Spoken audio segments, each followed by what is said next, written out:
बुलंदशहर के बहुचर्चित आरुषि गैंगरेप और हत्याकांड मामले में बड़ा फैसला आया है।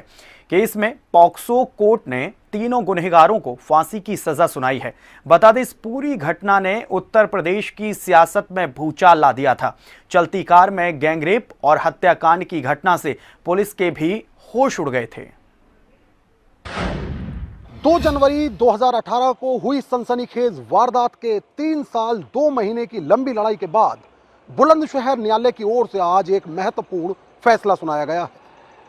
आरुषि के गुनहगारों को कोर्ट के द्वारा आज फांसी की सजा सुनाई गई है।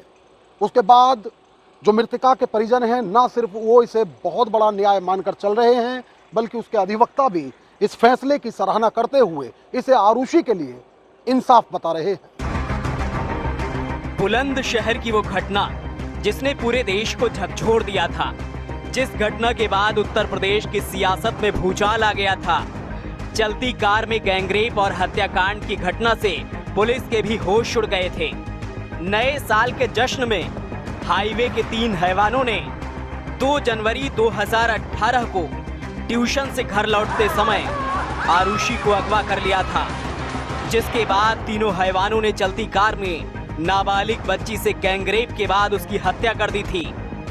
उसी बहुचर्चित आरुषि गैंगरेप और हत्याकांड में ADJ POCSO second Rajesh Parashar की कोर्ट ने आरुषि के तीनों गुनहगारों को फांसी की सजा सुनाई है। नई साल 2 तारीख को आए थे। क्या नाम है, सिकंदराबाद से बुलंदशहर को। लड़की को क्या नाम है, हम एमएमआर मॉल से थोड़ी सा हो जाके हमें लड़की दिखाई दी। हमने वो लड़की उठाई, गाड़ी में डाली, खुर्जे साइड को जाके लूटन ले लिया। हम सिकंदराबाद को चले गए। जो हमारे साथ में लड़का था मल्लानी, मैं गाड़ी चला रहा था और ये आगे बैठा था दिलसाद। क्या नाम है, उसने लड़की कह रही थी भैया मुझे मारना मत, छोड़ दो। फिर किसी से ना कहने की जो तुम्हें करना कर दो, भैया मुझे मारना मत। उस लड़के ने काम करा, उसको लड़की को वहीं मार दिया और आगे जाके बाईपास पे मतलब कि टोल टैक्स पार करके उससे आगे एक रास्ता जा रहा परिचौक नोएडा को, वहाँ पे क्या नाम है रेलवे फाटक से पहले नाला पड़ा था, वहाँ पे डाल।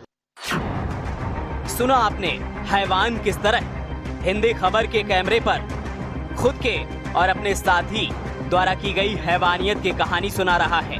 बता रहा है कि किस तरह से उसने आरुषि को अगवा करके चलती कार में बारी बारी से गैंगरेप किया था।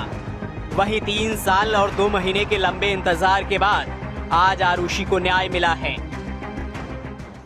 बच्ची की आत्मा को शांति तो तभी मिलेगी जिस दिन वो फांसी के फंदे पे चढ़ जाएंगे। लेकिन अब हमें न्याय की उम्मीद जग गई।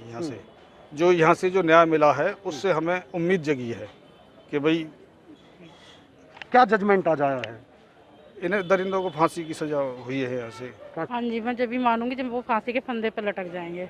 मुझे यहाँ से न्यायालय से तो बहुत संतुष्टि मिली है, मगर मुझे जब भी वो मिलेगी मेरी बच्ची की आत्मा को भी शांति, और मुझे भी जब वो मैं जैसे मेरी बेटी गई है ना फांसी लग के, ऐसे ये जाएंगे तब उन्हें देख लूँगी।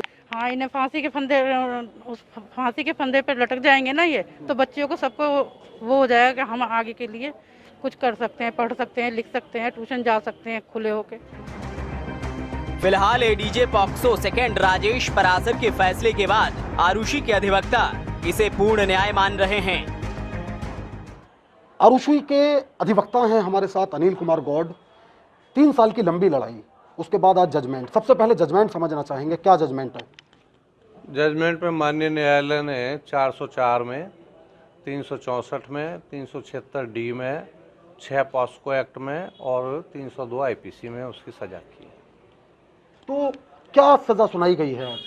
404 में 5 साल की सजा, 364 में उम्र कैद और 376/6 पॉस्को एक्ट में उम्र कैद प्लस अर्थदंड और 302 में डेथ सेंटेंस। तो इस लंबे समय के बाद जो जजमेंट है, कितने बड़े न्याय के तौर पर आप देख रहे हैं? पूर्ण न्याय। जजमेंट बिल्कुल जस्टिफाइड है, करेक्ट है।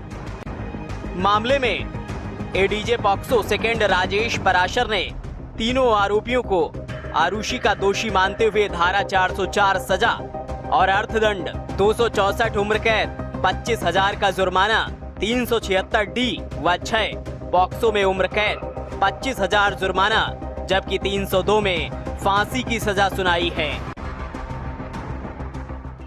ADJ POCSO second Rajesh Parashar द्वारा सुनाए गए इस फैसले के बाद आरुषि के गुनाहगार फांसी के फंदे के बहुत नजदीक हैं।